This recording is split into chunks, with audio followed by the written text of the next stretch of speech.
So you find out this becomes public, and then the following day you're ordained. Yeah. Tell me about your day. It was amazing. Yeah. So all my family was there from the day before, and just being with them and was really awesome. And woke up that morning and drove down there with a priest friend of mine. He had vested me year before, old family friend, and praying on the way up there and kind of praying before. And I mean, it's just surreal. So the night before, this is the day. You're still with that parish that you've been with, or you're I was back home. at the I was home at that point. Yeah, with my family. There were a lot of guys who did different things, but I really wanted to be with my family during that time. And some of them are coming from out of town, so the house was full. And so being with them was great. And then getting the cathedral day of, you serve as a seminarian, you serve all these ordinations, right? So like, each time you had this ordination, like you see the guys getting ready, and it's so weird to be like that guy now. Like I'm getting ordained today, and in essence, it's like your wedding day. Oh yeah, yeah. It's you've seen other people go through the process, you've seen other people get married, and now it's your turn. Yeah. And there were 7 of us getting ordained, which is the most since 1986 for the Archdiocese. So the church was just packed, it was packed, and the music was amazing. It was really beautiful. And we got to pick the music, and just walking in, seeing all the people, Who were you ordained with? I was ordained with Father Ryan, obviously, Father Justin Cormy, he's at St. Ignatius, Father Ricardo Areola Gonzalez, who's at St. Bartholomew's nearby here, Kingsley Nwoku, who's St. Anthony of Padua, I believe it is, and Father Vincent Tran, who's over at Christ the Redeemer, and then Jose Alonso, who's at St. Helens. Okay, and you said you remembered walking in? Yeah, so I remember walking in, the ordination, like the music, and all these people, and I really felt the Lord, like in my heart, say like, "Hey, David Michael, these are my people, right? This is my church. These are my people. Mm-hmm. I'm a father for them, and today, they become your people. Like I need you to be a father to them. These are your people now, and."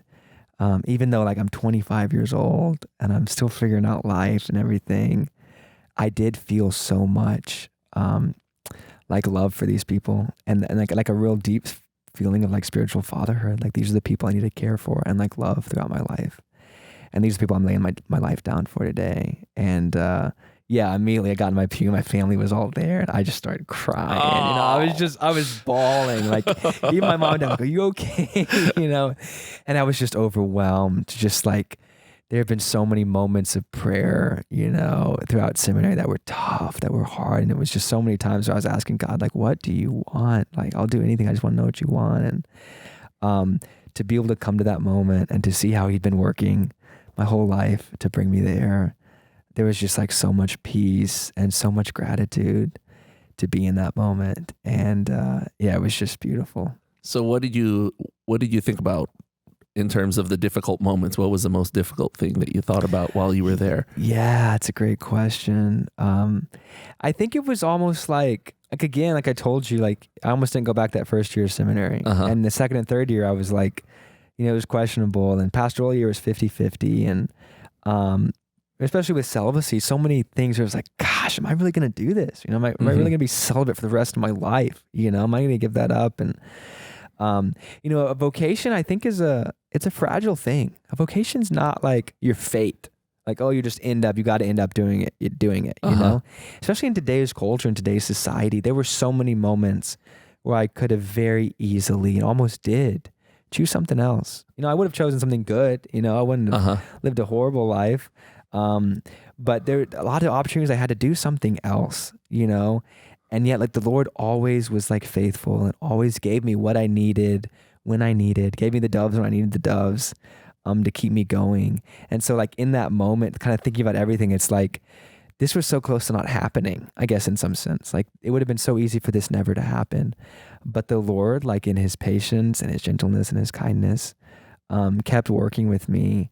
And so the fact that like it is happening, is just, it's just incredible. Was there one particular moment that you remember where you were the closest to calling it quits?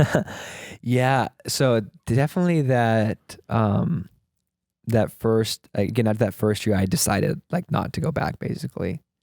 And again, I can't even explain like why I went back. It was like, why did I go back? Like, even looking back now, it's like, it would have been so easy to leave. And there were a couple moments like that where it was like, I think I'm not going to do this anymore. And then it was just like, I would just keep going. I can see the hand of God in it, but like, come on, man, keep going, So yeah, that would probably be but there were a lot of other moments too, like that were close. So all of that comes rushing in all at the same time while you're there. Yeah. You're seeing, the people of God, like you said, it's all coming in. Do you remember actually that day? Is it a blur? Do you remember it moment for moment? How does? Yeah. So that, I cried intensely at that moment, but I kind of got all the tears out. So for the rest of the ceremony, I was much more stable. I was good to go. And yeah, laying down, on the floor while they pray the litany of saints. I'm literally giving your life, laying down your life for the Lord, is beautiful. And the bishop, the Cardinal Leonardo, putting chrism on your hands, consecrating your hands, was incredible. And yeah, right at the end, you turn around and give everybody a blessing, and like you see like, okay, this is the church, let's go. And so we finished that. I went over to the seminary. We did like first blessings. They called it for a little while, but we had scheduled for my first mass to be that night. Okay. So I'd just been ordained, and just a few hours later, I was getting ready for my first mass. And that was at my home parish, St. Paul's. And we had 5 or 6 priests celebrating, and it was, all my friends and my family, all these people I'd grown up with. And it was funny because at the beginning of mass, I was thinking about joking and saying like, hey, good afternoon, I'm Deacon David Michael. I mean, Father David Michael, like as a joke. But I decided not to do that. I was like, that'd be kind of cheesy. And then I accidentally did it. Like I literally was like, I'd been saying Deacon David Michael so much. I was like, hey, I'm Father David Michael. And then everybody laughed, For a year, that's why you've been... I've been saying Deacon David Michael all the time. So it was kind of funny that happened at the beginning. And I usually, it's kind of a tradition in the church that for your first mass, you have like an older, more experienced priest like preach the homily, so you can just focus on the mass. Yes. But I mentioned the homily. I kind of decided, hey, I've been a priest since lunch. I got this. I got this. A whole this many hours, right? Exactly. I got this. So I did decide to preach, and then the reason why is because I felt like how many other chances will I get to have all my friends and family there to get to talk to them about Jesus? That's true. This is a special moment right now. So I preached, and the mass was just really beautiful. And then afterwards, you a lot of times give first blessings. And I was there for like 2.5 hours after the mass, just giving blessings. It was just a long line, which that was amazing, that the people would even stay that long, And by the time like I finished with the blessing, the whole reception was like kind of done. They were out of food, And, but again, like when will I get to do that again? And the church does have like an ancient, reverence for the a priest's first blessings. Like his first year of priesthood, we consider those blessings to have like a special character.